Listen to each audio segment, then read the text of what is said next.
অভিবাসন নীতিতে ঘুরপাক খাচ্ছে প্রধান দুই দল কনজারভেটিভ ও লেবার পার্টির জয় পরাজয়ের ভাগ্য।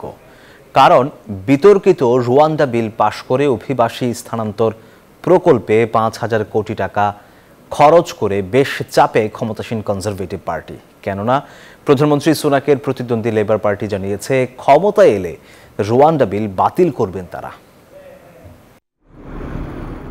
ইংলিশ চ্যানেল পাড়ি দিয়ে যুক্তরাজ্যে প্রবেশে অভিবাসন প্রত্যাশীদের রুয়ান্ডায় পাঠানোর বিতর্কিত প্রকল্পে এরই মধ্যে ৩২ কোটি পাউন্ড খরচ করেছে ঋষি সুনাক সরকার। বাংলাদেশি মুদ্রায় যার পরিমাণ ৫,০০০ কোটি টাকার বেশি। এই অর্থ ব্যয় করা হয়েছে রুয়ান্ডার অর্থনৈতিক উন্নয়নের জন্য, যার মধ্যে অভিবাসী স্থানান্তর প্রকল্পের অর্থও রয়েছে। আগামী ৪ জুলাইয়ের সাধারণ নির্বাচনে সুনাকের দল হেরে গেলে এর পুরোটাই ভেস্তে যেতে পারে। কেননা এই নির্বাচনে বেশ ভালো অবস্থানে থাকা সুনাকের প্রতিদ্বন্দ্বী লেবার পার্টি এটিকে অপচয় ও অগ্রহণযোগ্য বলে জানিয়েছে। এমনকি ক্ষমতায় এলে রুয়ান্ডা নীতিটি বাতিল করার অঙ্গীকারও করেছে বিরোধীরা।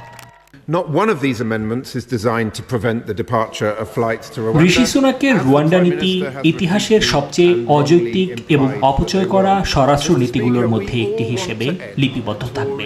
এটি ব্রিটিশ করদাতাদের জন্য অপমানজনক। এই পরিকল্পনায় জড়িত কিছু মানুষের কর্মকাণ্ডে চ্যানেল অতিক্রমকারীদের কোনো প্রতিবন্ধকতা সৃষ্টি হবে না। সেই সঙ্গে ছোট নৌকায় চ্যানেল পার হতে আশ্রয় প্রার্থীদের সহায়তা দেওয়া মানব চক্রকে ভেঙে দেওয়ার উদ্যোগ নেওয়ার কথাও জানিয়েছে লেবার পার্টি। তবে ক্ষমতাসীন কনজারভেটিভ পার্টি জানিয়েছে নির্বাচনে তারা জয়ী হলে আগামী ২৪ জুলাই আশ্রয় প্রার্থীদের নিয়ে রুয়ান্ডার উদ্দেশ্যে প্রথম ফ্লাইটটি ওড়াল দেবে। আসমা তুলি, নিউজ 24।